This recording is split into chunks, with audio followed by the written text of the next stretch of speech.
pie para poder leer el pasaje en el que vamos a estar meditando el día de hoy con el título El verdadero avivamiento. Eso es lo que vamos a estar meditando en esta mañana, y el texto bíblico que vamos a buscar está en Hechos capítulo 2 versículo 1 al 4. Si no trajo su Biblia, lo puede leer en la pantalla. Hechos capítulo 2 versículos 1 al 4. Y dice como está escrito: cuando llegó el día de Pentecostés, estaban todos unánimes juntos, y de repente vino del cielo un estruendo como de un viento recio que soplaba, el cual llenó toda la casa donde estaban sentados, y se les aparecieron lenguas repartidas como de fuego, asentándose sobre cada uno de ellos. Y fueron todos llenos del Espíritu Santo, y comenzaron a hablar en otras lenguas, según el Espíritu les daba que hablasen. Oramos, hermanos. Padre buen Dios, gracias le damos por su palabra, Señor, por su presencia en este lugar. Gracias, Señor, por cada una de nuestras almas, mi Dios, porque usted ha tenido misericordia de cada una de ellas. Le suplicamos en el nombre de Jesús que sea su Espíritu Santo hablándonos y dándonos discernimiento, y dándonos la capacidad de retener su mensaje para hacerlo vida, Señor. Glorificamos su santo nombre. Hemos orado en el nombre de Jesús. Amén. Pueden tomar asiento. Gracias por acompañarme a la lectura. Les decía que el título de hoy es El verdadero avivamiento, y leemos un pasaje en Pentecostés donde nos habla de este evento tan importante que todos los cristianos conocemos, el día de Pentecostés. Pero yo quiero que analicemos algo antes de esto, que a pesar de que la palabra avivamiento como tal no aparece en la Biblia, el concepto de avivamiento, que es reanimar, encender o fortalecer algo que estaba apagado o débil, sí está presente en muchos de los pasajes de la Biblia.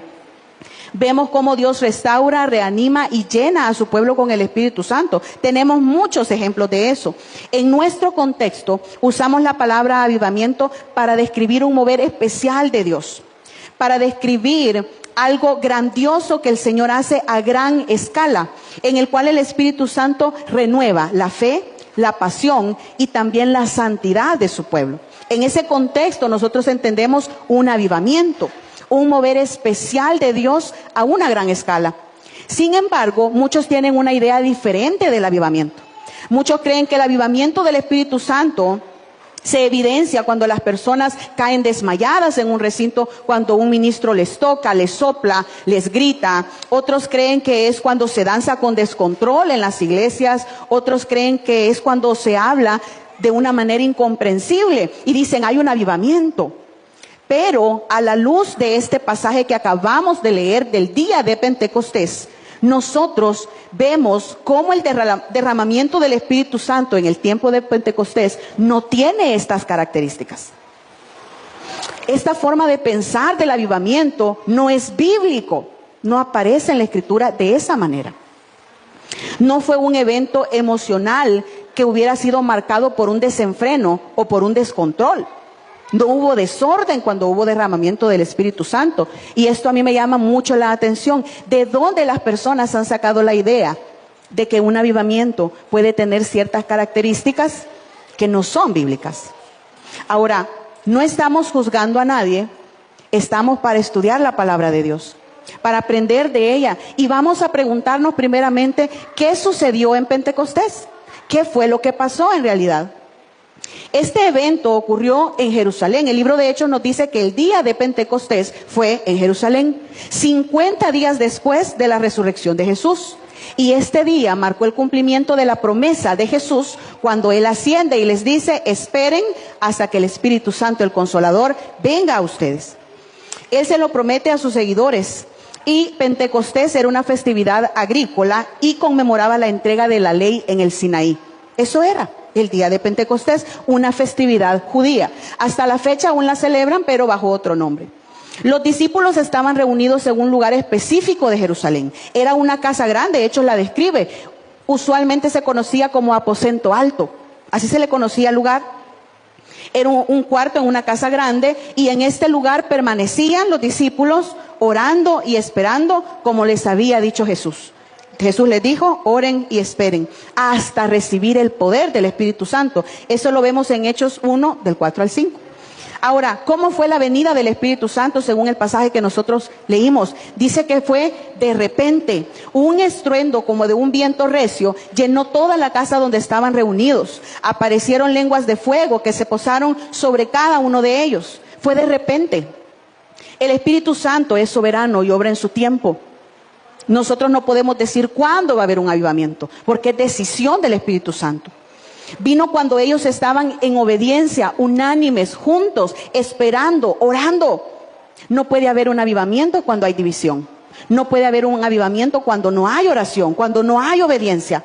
Y esto lo aprendemos precisamente de este pasaje. Dice que lenguas de fuego se posaron sobre cada uno, haciendo de esto una experiencia personal.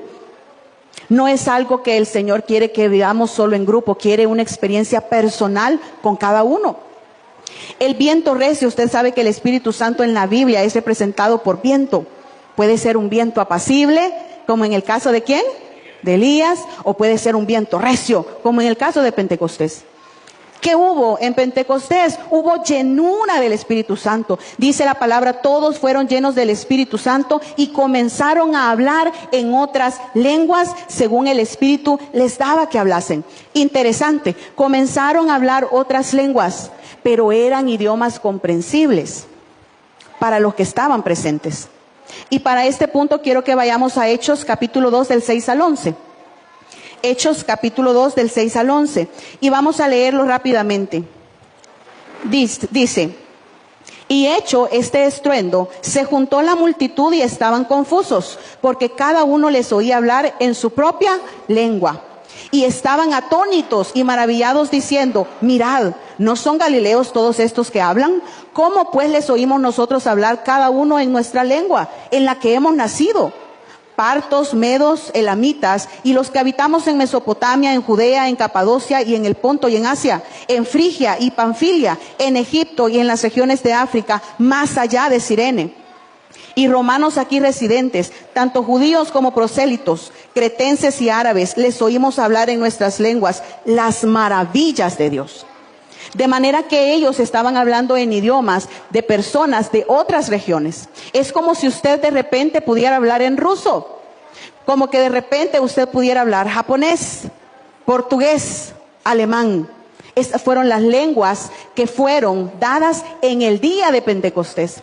Más interesante aún, ellos estaban hablando esas lenguas para hablar de las maravillas de Dios. Mire el propósito del Espíritu Santo. Hablar una lengua comprensible para que los demás de otros idiomas pudieran saber de las maravillas de Dios. Este fenómeno que aconteció en Pentecostés sorprendió a todos en Jerusalén. Nunca antes había pasado esto.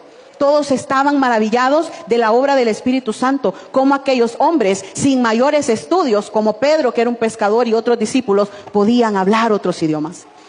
La predicación de Pedro también fue algo impactante en el día de Pentecostés. Pedro, lleno del Espíritu, se levantó y explicó a la multitud que lo que sucedía era el cumplimiento de la profecía de Joel 2, 28 al 32, donde Dios prometía derramar de su Espíritu sobre toda carne. Pedro proclamó el mensaje de Jesús como el Mesías y llamó a la multitud, oiga esto, la llamó al arrepentimiento y a ser bautizados en el nombre de Jesús para perdón de pecados. Eso sucedió en Pentecostés. ¿Cuáles fueron los resultados de este evento? Ponga atención, aproximadamente 3,000 personas creyeron y fueron bautizadas en ese mismo día. Eso lo dice Hechos 2:41. Vean cómo este evento fue un mover especial del Espíritu Santo a gran escala, un verdadero avivamiento, que trajo como resultado el nacimiento de la iglesia como una comunidad de creyentes que vivían en unidad. Los estudiosos consideran que este evento de Pentecostés marcó el hito para fundar, para crear la iglesia tal cual como se conoce. Porque de esas 3,000 personas comenzaron a congregarse, compartían lo que tenían y se dedicaban a la enseñanza. Porque al principio eran unos pocos, pero después de ese mover del Espíritu Santo se hicieron muchos. Ahora, en este evento se ve el cumplimiento de la promesa de Jesús de enviar al Consolador, al Espíritu Santo, para guiar y capacitar a sus seguidores en la misión. Ahora, no se menciona que los discípulos danzaran descontroladamente. No se menciona que los discípulos o las personas presentes se desmayaran o hicieran cosas irracionales. Al contrario, Pedro predicó con claridad y con poder. Y el resultado fue arrepentimiento, bautismo y transformación de vidas. Eso es un verdadero avivamiento, una transformación de vidas.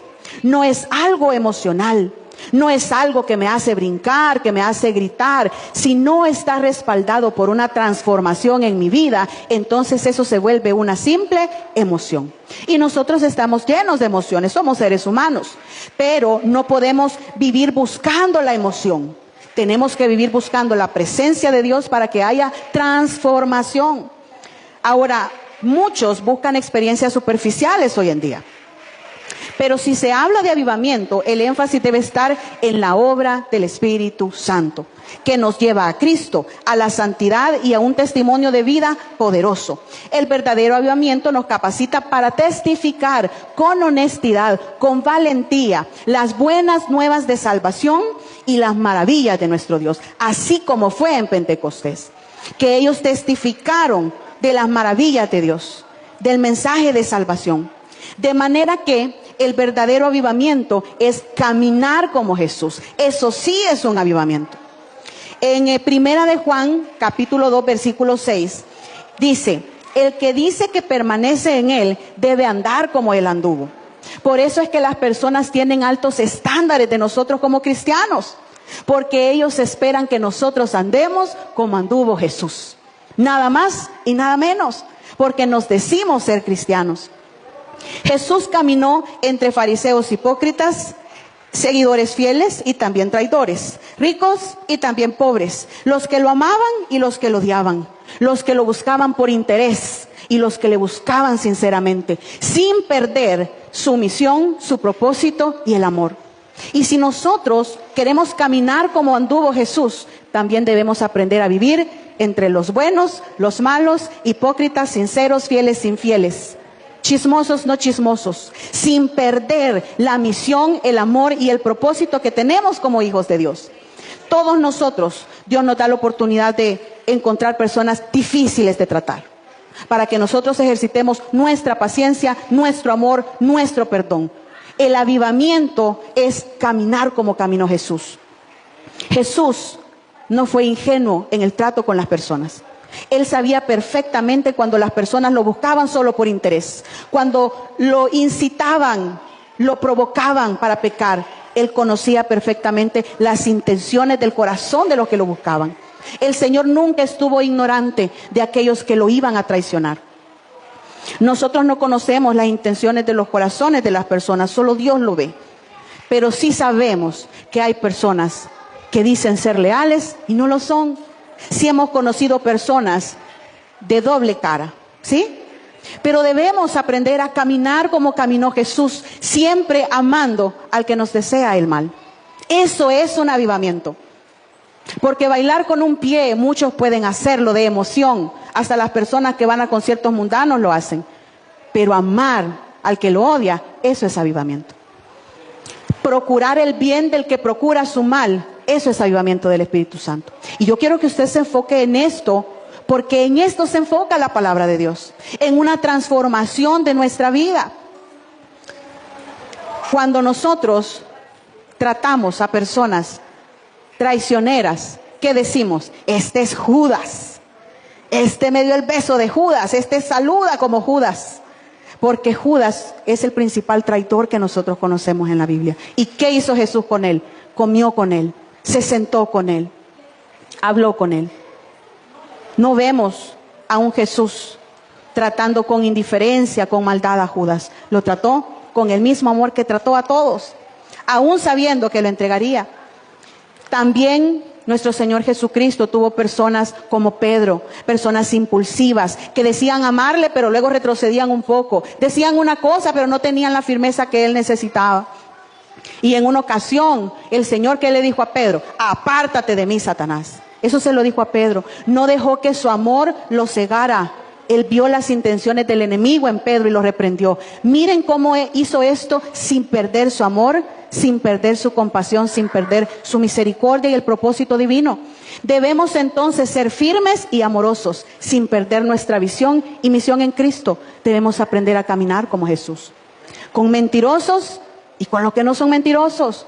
Con los que nos apedrean y con los que nos acarician. Con todos por igual. Ese es un avivamiento. El verdadero avivamiento es poder enfrentar nuestros miedos para glorificar a Dios. Todos tenemos diferentes temores. Todos padecemos de diferentes áreas. Hay gente que tiene que lidiar mucho con ansiedades, con preocupaciones. Lo primero que tenemos que hacer es entregárselas a Dios, que Él obre. Pero sí es cierto que muchos de los siervos del Señor han padecido de esto. Y lo vemos en 2 de Timoteo 1:7. Dice la palabra, porque no nos ha dado Dios espíritu de cobardía, sino de poder, de amor y de dominio propio. El avivamiento del Espíritu Santo nos da poder para vencer temores e inseguridades, para poder seguir hacia la meta. A nosotros nos han creado de diferente manera, en diferente contexto. Muchos han desarrollado diferentes inseguridades, ansiedades, tienen diferentes traumas de su niñez. Cuando vienen a los pies de Cristo, Cristo ordena todo, poco a poco, paulatinamente. El Señor va sacando toda la inmundicia que sembraron en nosotros para poner su mente, su corazón y su espíritu. Por eso decimos que tenemos la mente de Cristo. Por eso decimos que tenemos al Espíritu Santo en nosotros. Porque el Señor lo ha puesto para poder transformarnos.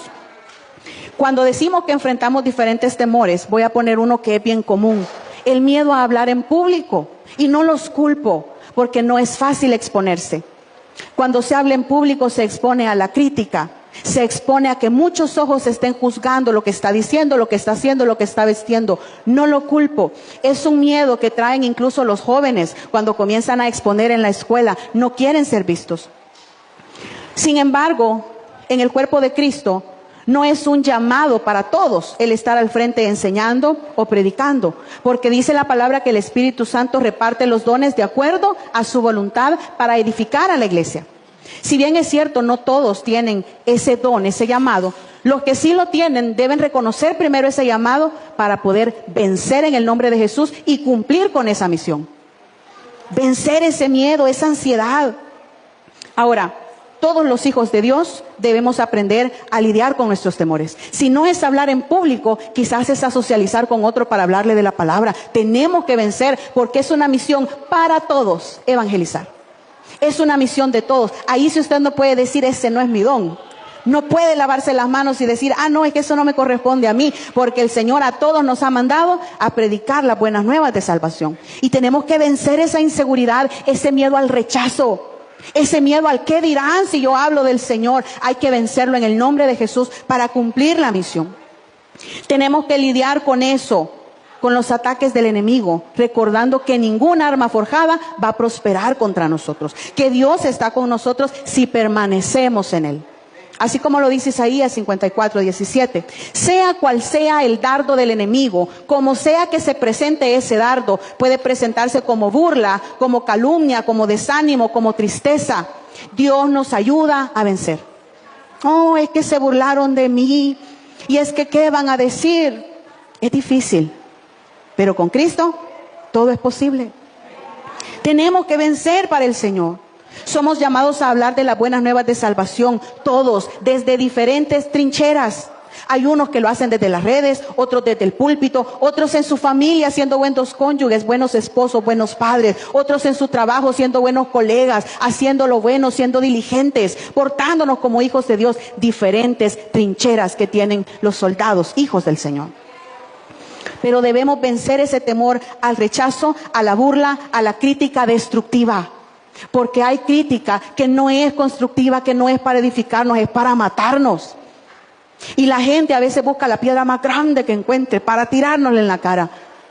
Pero no podemos vivir de acuerdo a esas expectativas. Tenemos que vivir de acuerdo a las expectativas de Dios.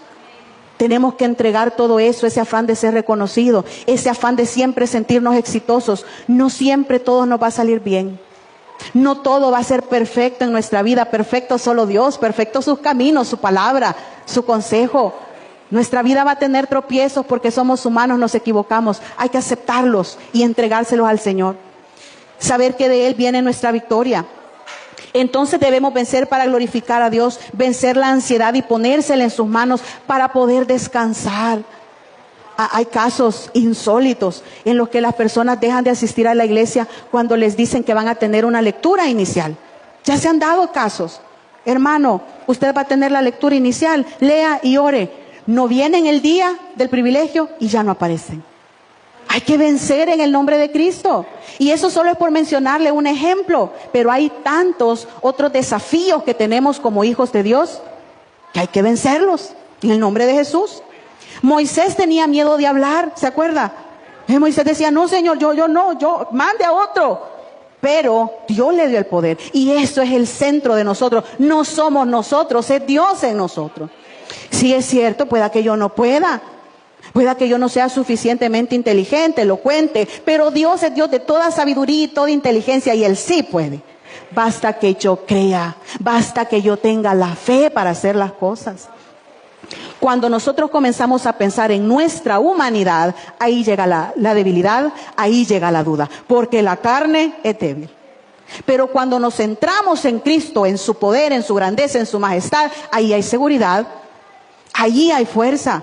Entonces, creer que Dios va a obrar a pesar de lo que somos. Y miren, está bien que reconozcamos que somos débiles, está bien, pero no nos quedemos ahí.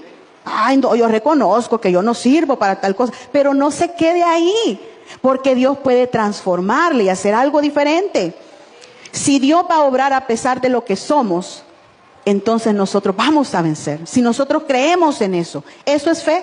Creamos y Él va a hacer.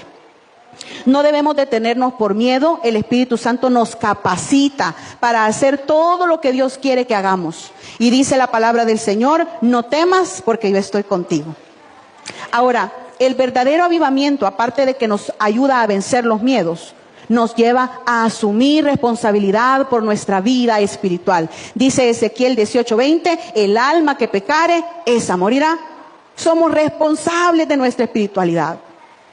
A veces la gente se aleja de la iglesia y culpa a otros, pero la realidad es que cada quien debe decidir por sí mismo seguir a Cristo. No es una decisión que alguien más tome por mí, es mi decisión. Yo soy responsable de esa decisión. Debemos entonces ser responsables y cumplir con el mandato de congregarnos. Este es un mandato de Dios. El estar en casa del Señor adorando juntos, unánimes, como en el día de Pentecostés, unidos, orando, con la misma sintonía. Eso es un mandato del Señor. No dejando de congregarnos como algunos tienen por costumbre, como lo dice su palabra. No podemos justificar nuestras caídas en las fallas de otros. Hace poco yo leía un post muy largo en Facebook, una publicación grande, escrita por un pastor. Y esta publicación se titulaba, La iglesia debe pedir perdón. Era larguísimo y solo le voy a decir algunas cosas de lo que decía para que tenga una idea. Decía, perdón porque cuando llegaste a la iglesia se te marginó. Perdón porque cuando dijiste estar enfermo se te dijo que era porque estabas en pecado. Perdón porque cuando dijiste que tenías un problema solo se te ofreció oración. Y así seguía, perdón, a todas las personas que alguna vez se habían acercado a la iglesia, entendiéndose iglesia como a una congregación, y se les había hecho de lado y ellos se habían alejado. Y decía tantas otras cosas que yo meditaba. Y seguramente, hermanos, el post, la publicación, tenía la mejor intención de decirnos que nosotros debemos mostrar el amor de Cristo siempre. Eso fue lo que yo entendí al final. Y me pareció bien la intención. Pero yo meditaba también en que cuando yo di mis primeros pasos en la iglesia, muchas de las cosas fueron así. En algún momento me sentí marginada porque no le gustaba cómo vestía. En algún momento me sentí despreciada porque era nueva en la iglesia y ya llegué grande. Pero yo me ponía a pensar, si yo hubiera puesto mis ojos en la gente, yo no me congregaría hasta el día de hoy. El avivamiento del Espíritu Santo en mí me llevó a tener la convicción de poner mis ojos en Jesús, no en la gente. Porque Jesús me ha salvado. Jesús murió por mí, no la gente. Y esa convicción yo la tenía porque hubo un verdadero avivamiento que me restauró, que me levantó, que me limpió, que me dio una nueva mente y un nuevo corazón. Eso es un verdadero avivamiento. Yo no dancé, yo no bailé, yo no grité, pero hubo una conversión, hubo un milagro hecho por Dios. Ahora, ese avivamiento es lo que a nosotros nos permite responsabilizarnos de nuestra vida espiritual y no echarle la culpa a los demás cuando nos ofendemos o cuando nos alejamos. Porque, miren, si yo no veo amor en la gente, yo recibo amor directamente de parte de Dios. Si alguien ora por mí, yo lo agradezco. Pero si no lo hacen, yo puedo clamar al Padre en el nombre de Jesús y Él me responde. ¿Por qué yo me voy a ofender? Si yo tengo un trato directo con el Señor, si cada uno ha tenido un encuentro con Jesucristo, no necesita depender de nadie más. Porque en el momento que usted depende de la gente, ahí está nuestra caída. Porque al enemigo le gusta que nosotros pongamos los ojos en el vecino. Porque el vecino tiene defectos, al igual que usted y yo. Todos tenemos fallos. Pero al enemigo no le gusta cuando ponemos la mirada en Jesús, porque Él sí es perfecto. Porque ahí sí hay poder. Porque ahí sí hay permanencia, hay fe, hay convicción. Por eso es que el enemigo hace que se desvíe y vea a otra persona. Al enemigo tampoco le gusta que se predique la palabra de Dios. Por eso es que a los predicadores les pone tanta ansiedad. Por eso es que el predicador tiene que orar y orar y orar para poder vencer. Por eso que cuando va a evangelizar siente temor. No me levante la mano, pero alguna vez cuando habló en público de la palabra de Dios le temblaron las piernas. Bienvenido al grupo. Y para gloria de Dios seguimos predicando la palabra.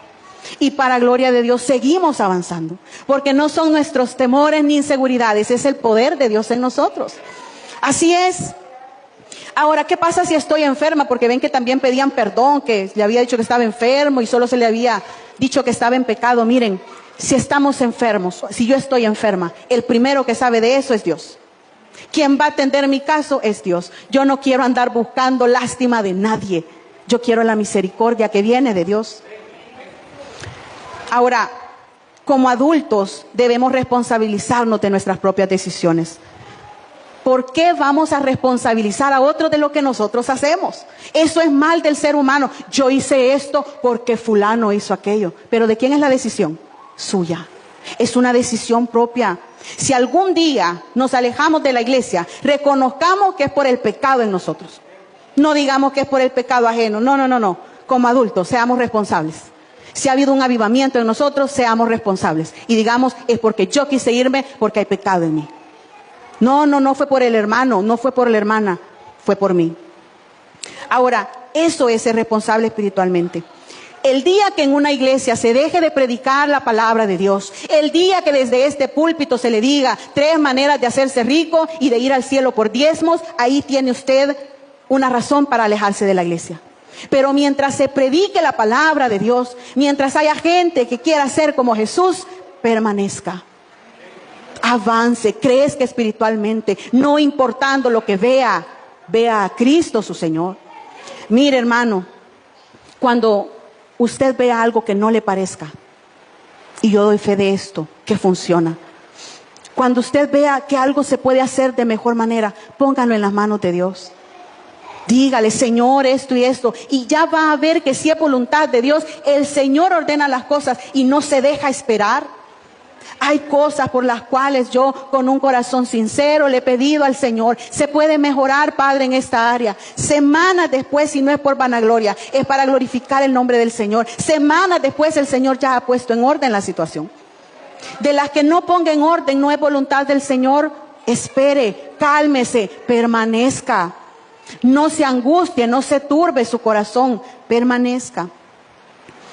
Entonces, hermanos, nosotros podemos poner todas nuestras cargas al Señor, pero no responsabilicemos a otros de nuestros propios fallos. Eso es ser irresponsable. Eso es no tener avivamiento. Eso es no tener al Espíritu Santo. Eso no demuestra que nosotros tenemos un encuentro directo con el Señor. Si nosotros estamos viendo todo el tiempo a las personas, hermanos, no nos congregáramos. Mire, hay gente en nuestra propia familia de sangre que si no nos alejamos completamente de ellos es porque son sangre. Pero hay familiares que son en extremo malos con nosotros. Y a veces agradecemos a Dios que estemos lejos de ellos. ¿Sí o no? Aquí estamos hablando verdades, hermanos. Aquí estamos hablando la vida real. Aquí no se le viene a usted a hablar de fantasías. Aquí hablamos de Jesús, el camino, la verdad y la vida. Aquí hablamos de nuestra vida, de lo que en verdad sucede. Entonces, hermanos, florezcamos donde Dios nos ha plantado. Yo tengo esa férrea convicción que Dios me guió a donde yo estoy. Y yo estoy feliz de estar, gozosa de estar donde Él quiere que esté, no donde yo quiero. Ya se ha dado el caso que ven a alguien y dice, me gustaría tenerlo allá en mi iglesia. Y tal vez aquella iglesia es más grande. Pero usted dice, no, el Señor me ha plantado aquí, aquí he de florecer. Aquí yo estoy bien, aquí está el Espíritu Santo, aquí hay palabra, aquí me quedo, Señor, por obediencia. Ah, no, que viera que allá tienen una banda, viera que bonita se oyera tocando allá. No. Aquí alabamos al Señor. No estamos para pertenecer a bandas internacionales, no. La voluntad del Señor es que le adoremos en espíritu y en verdad. Y si lo vamos a hacer en la casa con 3 personas, así se hace. Cumplimos la voluntad del Señor. Entonces Él nos ha traído con un propósito y va a seguir añadiendo.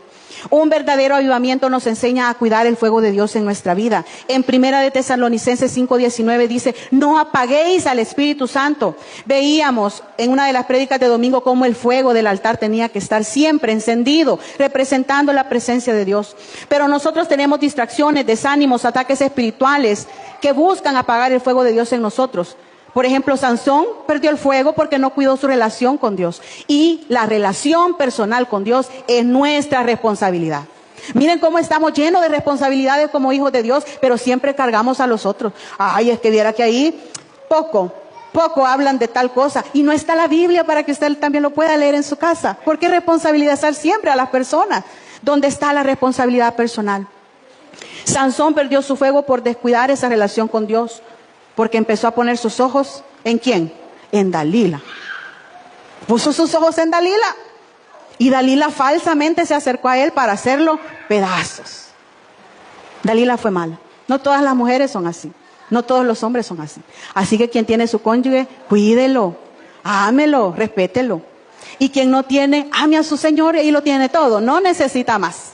Aquí, hermanos, no compartimos esa idea de que, ay, mi alma está incompleta. No, hermanos, en Dios estamos completos. Aquí no hay medias naranjas, aquí solo hay enteras, felices y gozosas. No, usted no tiene que andar preocupado buscando lo que no se le ha perdido, no se preocupe. Dios sabe. Si tiene un roto para usted, Dios sabe. Si hay algún descosido por ahí, Dios sabrá. Pero si no, en Dios lo tiene todo. Y se lo digo porque a mí me hubiera gustado escuchar eso de joven. Porque a los jóvenes a veces les da esa preocupación. No se preocupe. No necesita más que a Dios.